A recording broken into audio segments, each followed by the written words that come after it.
hell do you think you are? I'm the professor. I was not expecting to see you here. Thought you were, retired. People keep asking if I'm back, and I haven't really had an answer. But now, yeah, I'm thinking I'm back. Hey everybody, it's your boy Professor Fen here with another Friday Night Magic video. This week we are talking about budgeting. Let's face it, there is a cost to playing Magic the Gathering, and when I relaunched this channel to talk about my journey of getting back in, of taking my cube and turning it into new decks and not focusing on spending my money out of my wallet, I wanted to spend it out of my winnings. Sadly, I have had to spend a bit of cash. I have had to buy the box of Jumpstart packs you can see me open in order to stretch and fill in gaps where we don't have a pack from a prize pool to crack. And I've had to spend some real cash, but I have not at this point actually gone and bought serious cards for a deck. I have picked up a few things here and there, just going in, killing some time, looking in the bulk bins at my local gaming stores, and just be like, yeah, okay, this stuff looks good. I can use this for a deck. I'll drop like $10 here and there, but I have not gone crazy. I have not gone to TCG Player and ordered a ton of stuff and just been like, I bought the deck. Have done my first trade in of my bulk of the stuff that I wasn't planning on keeping. I went through my trade binder and my bulk boxes, boxed up everything, sent that all in. I'm waiting for some store credit to happen. Noble Night Games. Also waiting for a affiliate link, so we'll have that in the future, so you can help out the channel by shopping using our affiliate link with Noble Night Games. That's going to help me out, be able to afford some of this hobby. But I'm here to talk to you about how you can afford this hobby and how I am working on a budget to rebuild my collection. And it's true, I can't get into a gaming store without spending at least $45-50 while I'm there. And that's because I've got my entry fee, I got some snacks, there's probably a few things in the bulk rare commons on the good Commander staple box they have at Media Men. I go through that every time I go down just to be like, hey, anything cool here I might need. I haven't bought anything out of display cases or binders yet. The premium good stuff, have not dived into those yet. I'm waiting for some store credit to get that stuff. But snacks, entry fee, and a few extra cards. It ends up being probably not like closer to 40 than it is closer to 50. And part of that is because you got your entry fee for the night. I go for draft nights because I want to try to get the most bang out of my buck. And I feel like if I'm going to crack some packs open to try to go to get some chase rares and some stuff to put in my trade binder and some stuff to sell out on bulk list, on buy listing, and to get some cool spicy stuff from my deck, I want to play with my cards other than just cracking packs. So I like drafting, and I feel that I am a better drafter than I am in every other format when it comes to Magic. Like, Magic is the game where it's like I'm better at everything in Limited than I am in Constructed and Commander. Much better in Draft than I am Sealed across all games. Like, I am a really good, competent drafter. I can continuously get second place. I'm doing that at Media Men. Past 2 tournaments, second place, second place, second place. But when it comes to Constructed, I can usually top 8 or top 4. I'll pace in the prizes whenever I play Constructed, but I always place up just a little bit higher when I'm playing Sealed. When I'm playing Limited. When I'm playing Sealed, I will fully admit the wheels come off the bus. It's a dumpster fire, and I'm usually like some variant of like 2 and X at the end of the night, where I've won like 2 games, and if I'm lucky and the prize payout is 1 pack per win, then I'll walk away with 2 packs. But so yeah, the entry fee is a huge part of the money that I'm spending over a week. Now, if you're playing sealed events, usually the prices for the entry fee for those are like $30 to $40, depending on the set. And And you get 6 packs to play with, and you basically based off of the final standings at the end of the night. Usually they do pack per win on sealed events a lot, and yeah, you can walk away with getting some extra packs, being able to play your pre-release kit and have some fun. Then you got your constructed formats, which is like your commander pods, usually $5 to $10 for those. For an entry fee ends up being a prize in prize pack and some store credit for whoever finishes up in those. Your constructed tournaments, your modern, your pioneer, your standard, those usually pay out like top 2, top 4, depending on turnout. Like I said, your constructed formats, those are more like $10 to $15. So,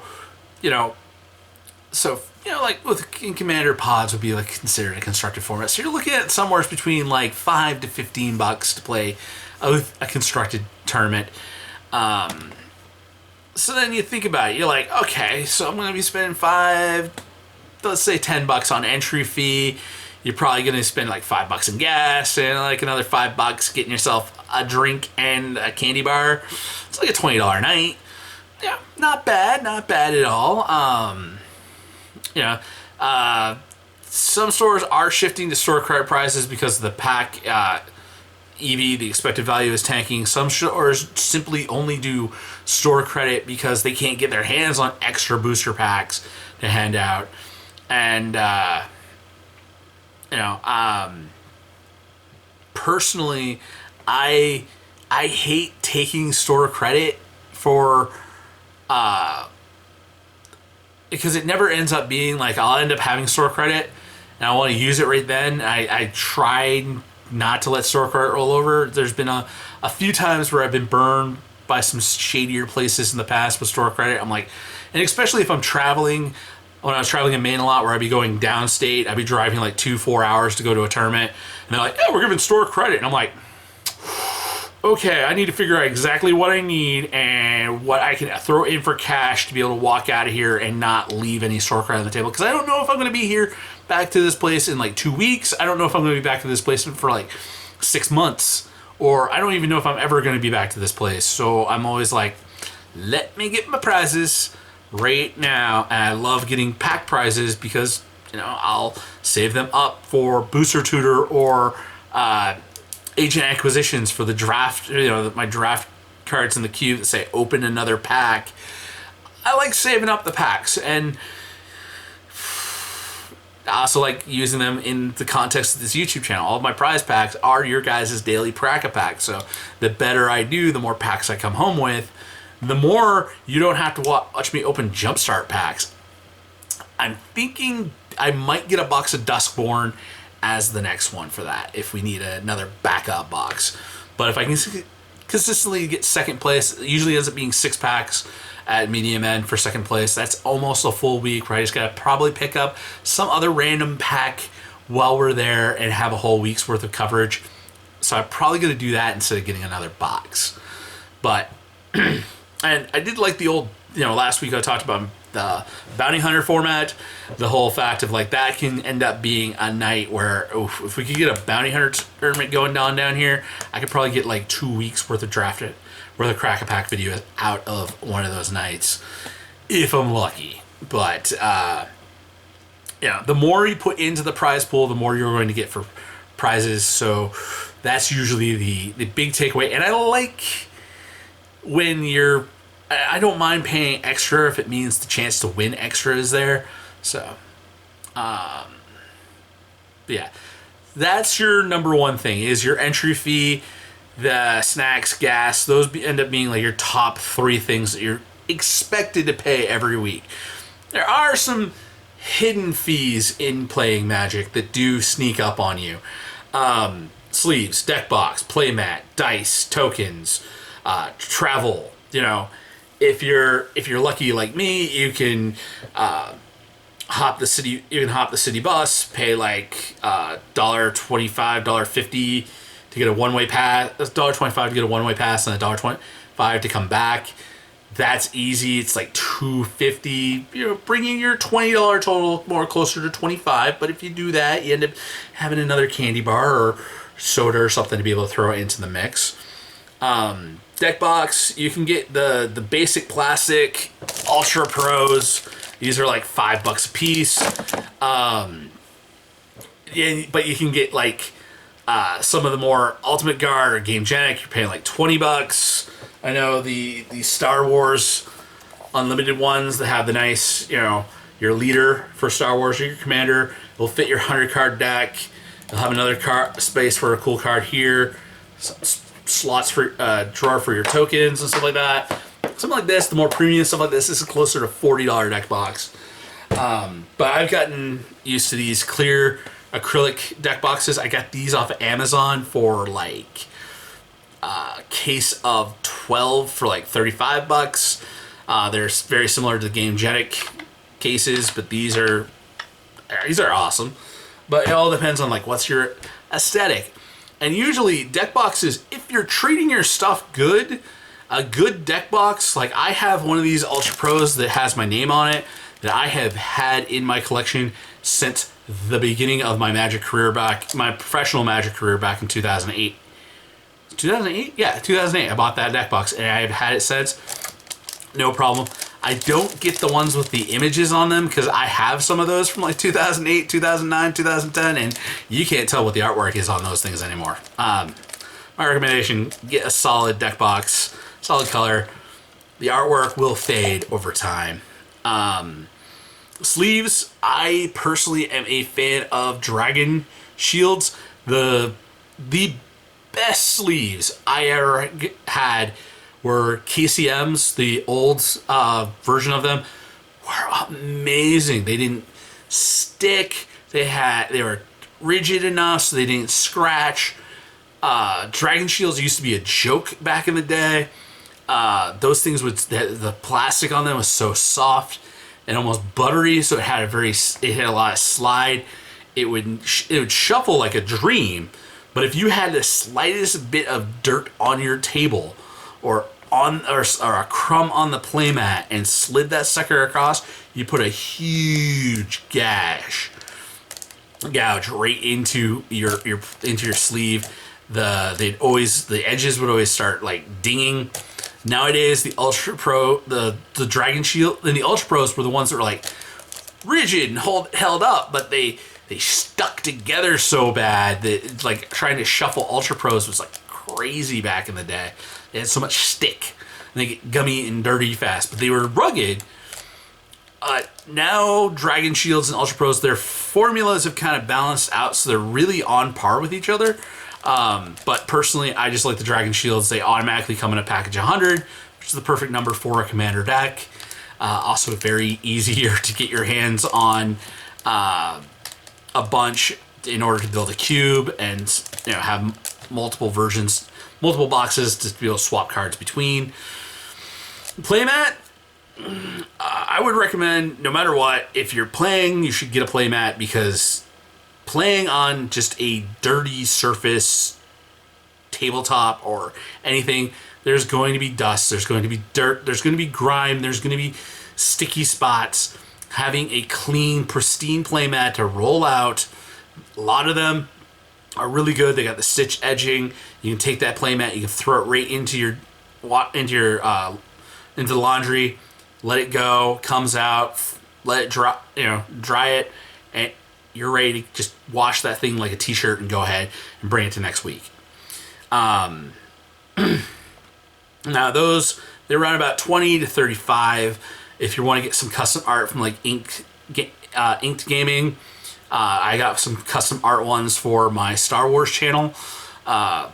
Those ones are really nice. They got the stitched edging. You can get whatever artwork you want to put on it. I'm planning on getting some Professor Fen MTG playmats made at some point in the future. Maybe once we hit about 200 subscribers, I will do the same thing I did for my other channel. I will order some custom playmats for the channel and give those away as prizes when we hit different benchmarks in the monetization process. But hey, so if you can win, somebody's giving away a free playmat, you can win a free playmat. But if you do need to pick up one, you can get some at your local gaming store, $20 to $35. You can probably get some from some players in some trades. I know one of the shops I used to play at, Maine, was awesome because pre-release, their distributor would always give them a bunch of like, well, we got some new playmats coming out. We'll give you some new playmats. And they would just basically be like, here, we'll use them as door prizes. Somebody random would win a playmat. Then you can probably, if somebody's already got that, I got a playmat, you can offer a trade with them. It was cool stuff. But dice, counters, and tokens, it's another 10 to 15 bucks. If you don't have dice, my thing when I first got into gaming, I rated every single board game we had in the house, rounded up all the dice from all of our Yahtzee games and not Battleship, but like Monopoly, all the board games. I found every single D6 we had in the house, put them into one spot, and was like, these are mine now. So you can get some dice from rating other board games, but generally just pick up one of the cubes of dice, and dice never really go bad. Unlike your playmat, which might get a stain if you spilt your coffee on it, and that stain was not going to come out. Your deck box gets damaged. You're being too rough with it. You're not the type of stuff for your sleeves. Those wear out after a while sometimes. But your dice never really are going to wear out. So it's a one-time investment. Spend $5 to $10, buy a big mess of dice. You can get like the Chessex has, like some companies have like pounds of dice that you can order from them. Chessex has a really good thing with their pounded dice. You can use those for your counters and random rolls. Tokens, that ends up being the cool thing is if you draft a lot, and especially if you're buying into a commander by buying a commander deck, the commander deck will come with the tokens. Chances are there will be players at your event. They're like, I don't want the tokens after the draft. You can usually after the draft just be like, hey, anybody got any of these tokens? I need some. I'll hand them over to you. And you'll build a good token collection going to draft. Or you can be like 10, 25 cents for sale at the gaming store along with their bulk stuff. Though, if people have been drafting and just leaving tokens on the table, somebody puts a box out for tokens and you can just grab and take at some places. So that's cool. The deck building economy, which is the next one we're going to talk about. So there's just inflation. Inflation is one of the biggest reasons why Magic costs so much more now than it did in even like 2018 when I was just like casually playing with my friends, in 2019 when we were just doing commander nights at the LGS. Some of the cards back then, like almost all the cards from back then, are like double what they were, even with seeing tons of reprints. Your Dockside Extortionist, that's still like $90. You used to be able to get that in a $40 Commander Precon deck. Rhystic Studies sitting at $40. Those things were dirt cheap before Commander but they've held about $40 plus ever since Commander took off. Mana Crypt, a lot of it's back up to like $180. I think it was like $200 when Commander peaked, and then they started reprinting the hell out of it and kept giving us a new one every time. And they were doing like a master set. They're like, hey, Mana Crypt's in here, and they're like, oh, okay. So new one's like 90, but now they're all $180. Jeweled Lotus, that thing's 80 to 100, $120. A lot of things you're hearing these big ticket number of cards. There are also some of the ones with they got hit with Banhammers, or the Banhammers like always hovering over them. And even building like a cheap mana base of shocks and fetch lands. Shock lands are between $12 to $25. Granted, they keep reprinting them.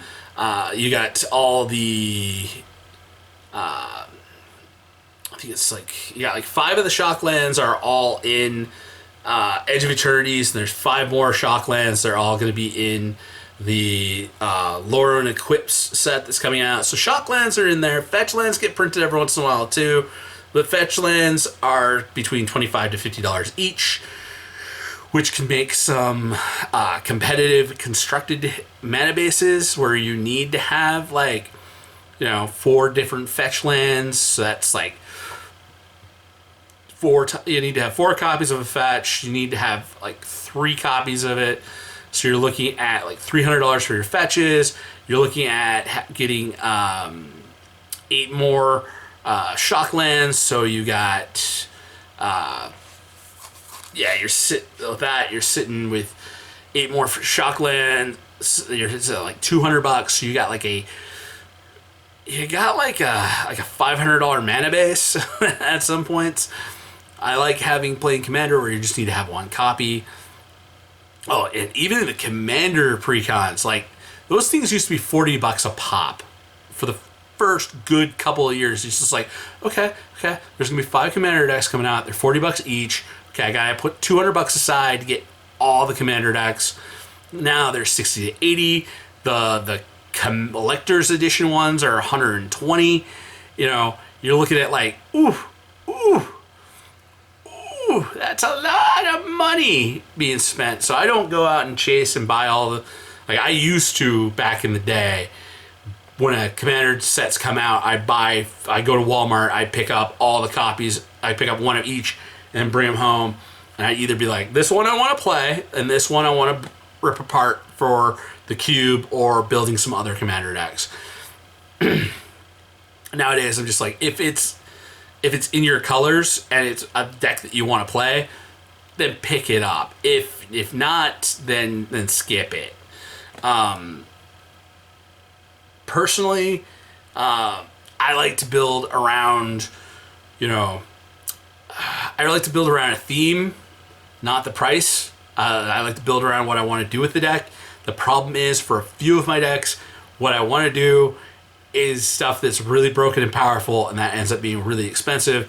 But my whole kind of mission here of like having all my Commander decks be able to be broken down into cube decks, into becoming part of my cube, is I'm not like going out and I'm buying like enough copies of Rhystic Study to go into every single one of my blue decks.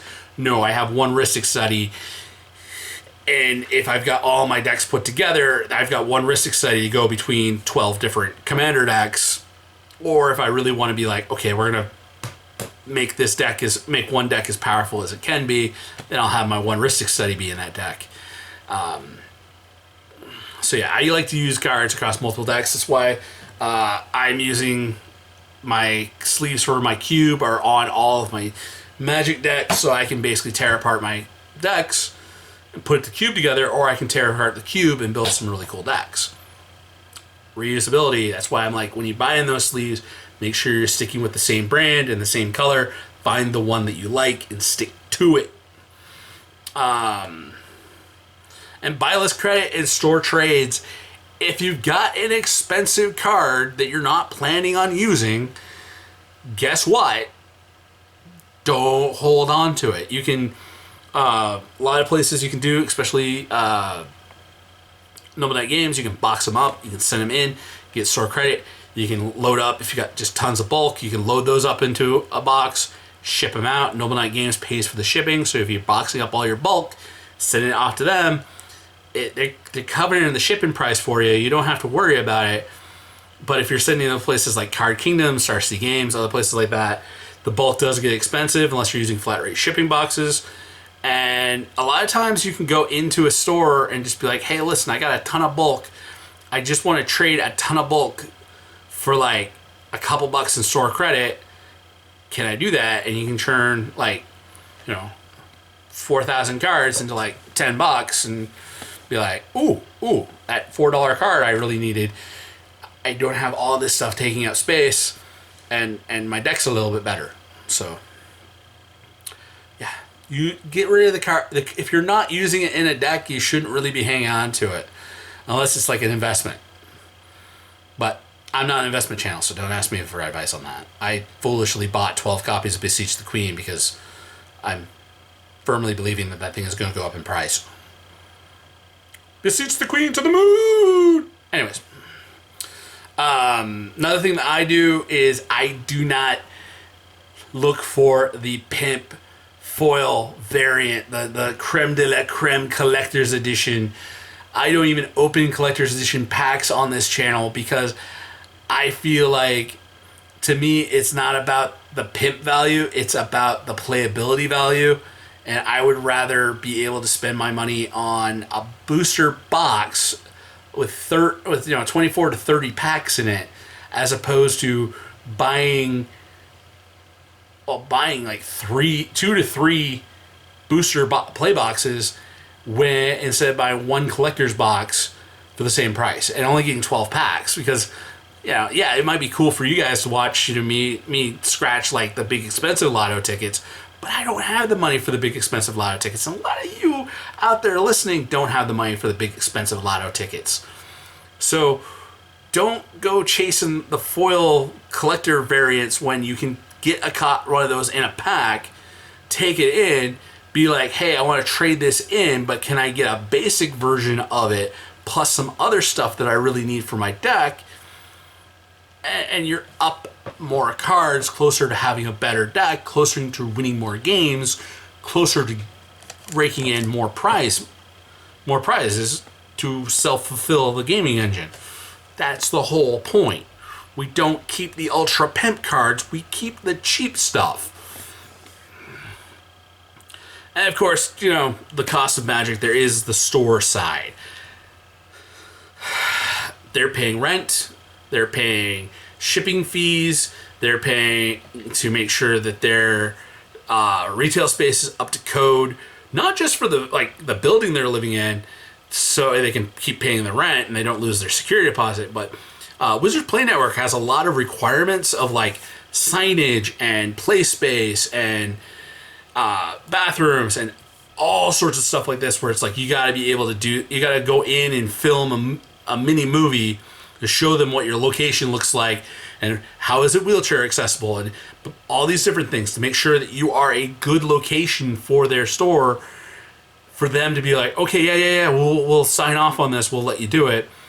And all these expenses, being able to have a good play space, rent, getting your hands on product, paying your employees, all cost money, which is why you should shop locally as often as you can, and when you go to your tournaments, don't go there expecting only to pay your entry fee. Bring some extra cash, buy some junk food, buy some snacks, buy some singles, spend some cash, help support the shop so they can keep the place going, so you still have a place to keep going to play games and meet new players and all that cool stuff.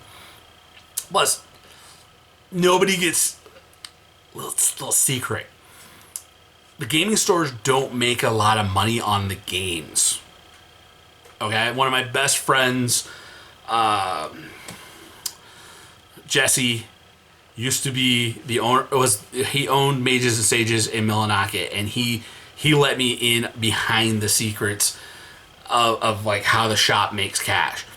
You do get some steady sales and move a lot of product when you have some whales, when you have some people that come in and they're like, it's pay week, here's $1,000 I'm willing to drop to get my boxes, and and they're in there every time for they got their family. He had like 2 families that basically bankrolled, like bought almost all the product in the shop. So he could make his orders from his distributors based off the sales that he did to these 2 families, because everybody in these 2 families, it was like 2 adults and 3 to 4 kids. They would go to every draft, they would go to every constructed tournament, and they would end up buying a couple boxes every 2 weeks to do drafts at home. Like, they spent a lot of money locally, and because they're buying so much product, Mages and Sages was able to keep buying large orders of product from their distributor, being able to get cheaper shipping rates, be able to get more product at discounted prices. But the profit margin is only like 10 to 15% of what you spend on the gaming store on the games actually stays in the till. And it goes to pay the employees, the light bills, and all those other things we were just talking about. Where the real money is made is in the snacks. And if you're bringing your own drinks and snacks to a gaming store, you might as well be robbing the place, in my personal opinion. Because, oh my God, like, it's true. When people are coming in and buying snacks and buying sodas and buying bottles of water, and you're spending money there on a game night, and you are dropping the whole like, extra $20 on stuff, or you're buying in singles from them, it ends up being like so much good for them because it's keeping that money in the economy going. Usually a lot of snacks have like food. Food has always got the highest markup value in anything. If you want to make money, food. Restaurant business is usually making about half of their money that they make, their profit margin on everything. They're buying it for this price. They're turning around and selling it for double the price. That ends up basically being they can pay everybody. They can keep the lights running. They can pay their bills and keep the business going. Like the money that comes in to support the gaming store really is in just buying your snacks. Get your snacks at the gaming store. You don't have pay your entry fee, go to the draft, pay your $25, turn around, buy a bunch of snacks. That will totally help out and help you reinvest into your gaming store. And also buying your product there, that will definitely help because then they can put a bigger order in and not have to. And instead of buying like a couple boxes, they can buy a couple cases. And when you buy the cases, you usually end up saving about $10 a box when you buy when you buy 6 of them. Instead of just having to be like, oh, I bought 4 this week and then I'll buy 4 the next week. It's like, no, man. Everybody buy your packs so that way they can order a couple of cases. Have some extra sitting around so other people can come in and be like, hey, you got it? Oh, you got some of that. Oh, I want to buy that.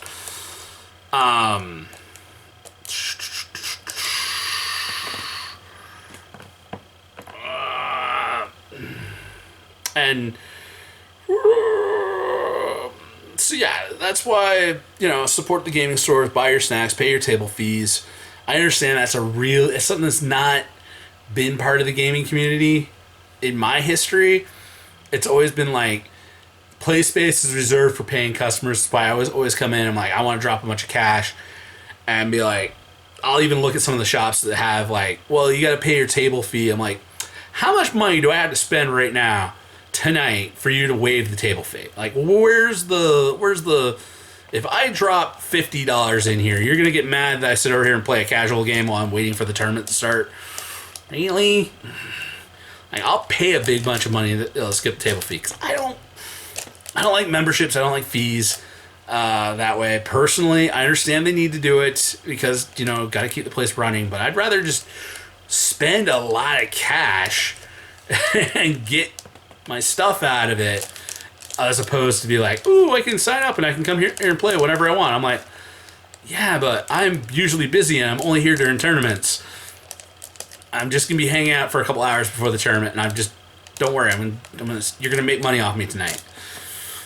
But yeah, so if you're sitting there doing the calculations at your local gaming store and you're like, hang on, there's like 16 of us and we all spent $5. It's like a pack. There should be 16 packs in the prize pool. Why is there only 8? It's like, because you gotta pay the hourly wage for the TO to be there, and you gotta pay to have the lights, and you gotta pay to have the water for the toilet to work. Don't get greedy. And a lot of the gaming stores, it's really just the whole people, like the table fees. I've only really seen people enforce that because in places where basically you get some people who just show up and think that I can sit here all night and play as much as I want and not spend any cash, and that's where you really get shops that start doing that type of stuff. So don't go to, it's rude to go to a business, spend a couple hours there and not make a purchase. It's rude.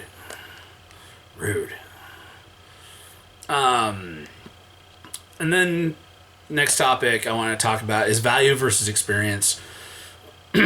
So like I said, it's going to be expensive going out to a tournament. You're looking at somewhere between 24, like 20 to 40, taking 20 to $40, depending on what format you're playing, possibly more. Think about it this way: you got $15 movie ticket for 2 hours, $10 for Friday Night Magic. You're playing for 14. You're getting 4 hours of fun versus 2 hours of fun. If you do bump that up to be like, let's spend $30. It's like you just went to the movies and watched 2 movies, but able to interact with your friends and have a story that you can talk about later and make some connections and do some trades, and you're not just sitting there playing for 4 hours. You're part of the community for 4 hours. Again, it's the whole thing of like, I like to draft. I could spend $25 and I could sit down and I could crack 5 booster packs here on camera, and we could have me, and it's like 5 packs is like, me cracking packs is like 5 minutes, then it's over. Seriously, it's like scratch tickets. I'd rather spend the $25, enter into the tournament, open those packs, see what gets passed to me, have that fun of bantering around the table, get my 3 hours of game time in, and then come home and be like, okay, what cool new cards did I get for my decks? All right, I got some prize packs. I'm gonna crack these on camera. You know, share the experience with everyone out there. So I get my money's worth every week when I go to the Game Explorer and I spend my $40 to $50 because I'm getting out. I'm getting to spend time with other nerds. The wonderful thing about this is I'm meeting new people and getting new subscribers all the time. Whenever I go out, I usually meet 2 new players I've never met before, making 2 new friends, having 2 new people join us here on the channel. It's amazing being part of a community instead of just sitting home playing video games online. And that's why I've always been such a proponent of tabletop games versus video games.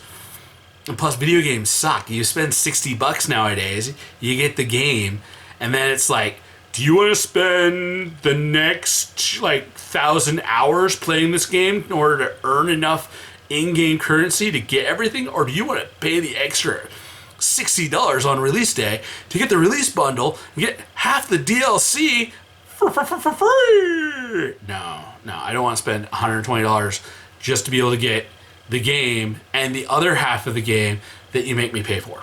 No. And now I understand I've kind of talked bad about the collecting side of it. I used to be a collector. I used to try to have 4 of every copy, and I wanted the blinged out decks. But man, that is not a budget for a dad in his early 40s who does not make 7 figures, because there's no way for somebody who doesn't have 90% of their income being disposable to be a Magic collector nowadays. There's no way. But to play, to have fun, yeah, there are totally ways to do everything on a shoestring budget. And I think that's the thing. You can be cheap on it.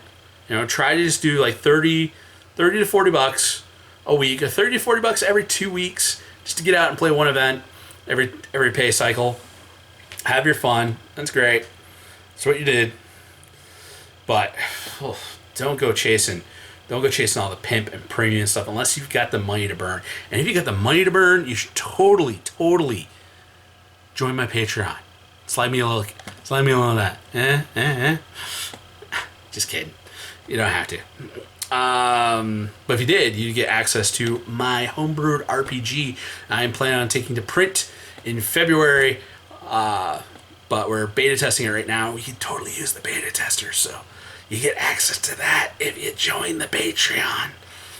Alright, so enough. Let's recap my budget tips for Magic the Gathering.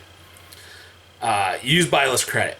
If you don't need the card, trade it, sell it, turn it to other cards you do need.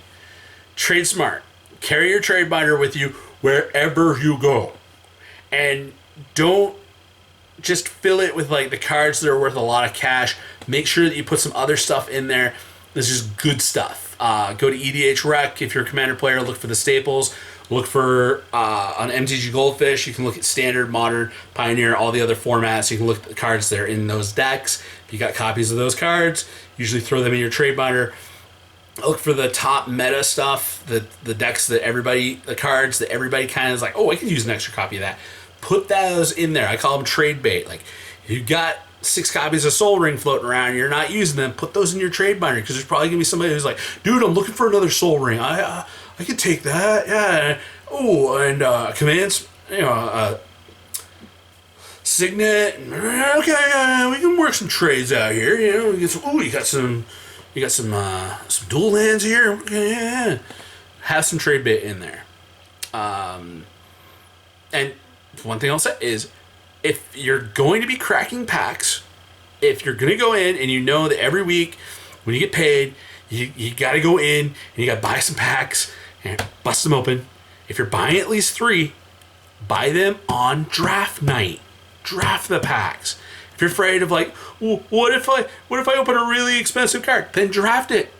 You get to see the pack before anybody else. So you just take the most expensive card in the pack and then pass the pack around.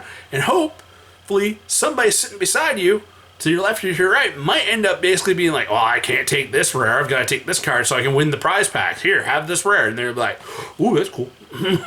Ooh, I got that. And, if you do have multiple decks, let other people borrow your decks. Do not be like my buddy Crazy, who got all butthurt because I borrowed his deck. I went to Friday Night Magic. I whooped him, and took him out of contention for the prizes. And he got mad and told me I couldn't borrow any decks anymore and I had to go build my own collection. But maybe until you get salty like that, let some people borrow your decks. Take them out for Friday Night Magic. If they ain't got the money to draft, but you've got the money to draft, you're just like, dude, draft. It's like, I'll pay. I have taken people to sealed tournaments before, and I've just been like, dude, for pre-releases, and I took them to drafts. And I'm like, dude, I will pay for your entry fee, but I want to be able to take, like, if it's draft, I'll look at them, but I'll pay your entry fee, but I want to take 3 cards out of your prize. Like, I want to look at the prize pool of what you drafted, and I can take a card or 3 cards or whatever. If you get something really, really bombastic, pick it up for me. I'm looking for this card in this set. If you see a copy of it, snipe it, and we're good. Or I'll give you all the commons and uncommons. Kind of thing. Or rare draft for me. If you see a rare, take the rare. I'll pay for your entry fee. Chances are, if you win any prize packs, we'll split them or something like that. You can work out some sort of deal where you're renting in the deck to your buddy. And I would say one of the things I would definitely recommend everybody, especially if you're going to be playing a lot of drafts, build a cube, because then you can draft with your friends any time of day. As long as everybody's got like 3-4 hours to kill, you can do a cube draft. You don't have to buy more packs.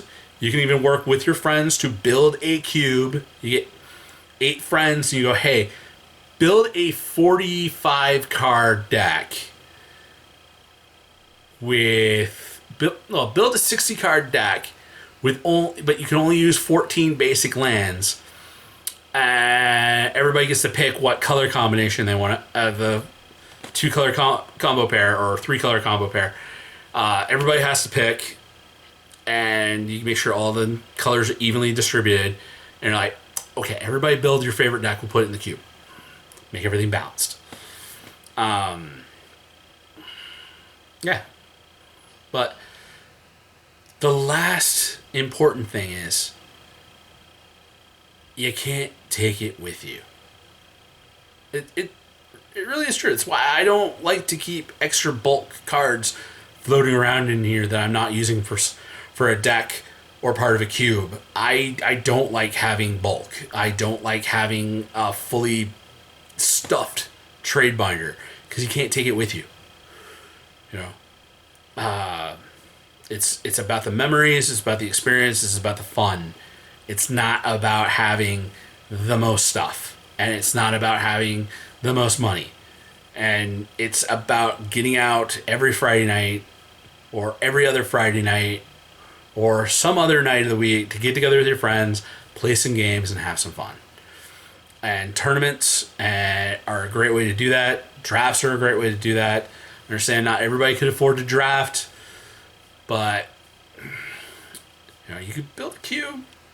Get the shop to start talking about a cube draft. Get the shop to put together a cube draft, and you got like a $5 entry fee to cube draft, and then just like throw a pack into the prize pool for everybody who showed up for cube draft. That could be a night. Cheap, easy, gets everybody in. Everybody gets to have fun. You can even build like common cubes and just be like, everybody gets to keep the cards afterwards. You know, have fun, build some stories, and don't go crazy. You know, save some cash for expenses and, you know, emergencies and that time when you were like, I really want to buy some big expensive cards to put in my deck. But have fun and enjoy your Friday Night Magic wherever you are. I know not everybody watches these on Friday night. I know you're probably watching it like Friday morning, killing some time, or watching it on the weekend. Thanks for tuning in. Peace. Hey everybody, thanks for staying till the end of the episode. Remember to like, share, subscribe. Follow us on Facebook at Board Barista Productions. And if you want to support us, Patreon link at the bottom.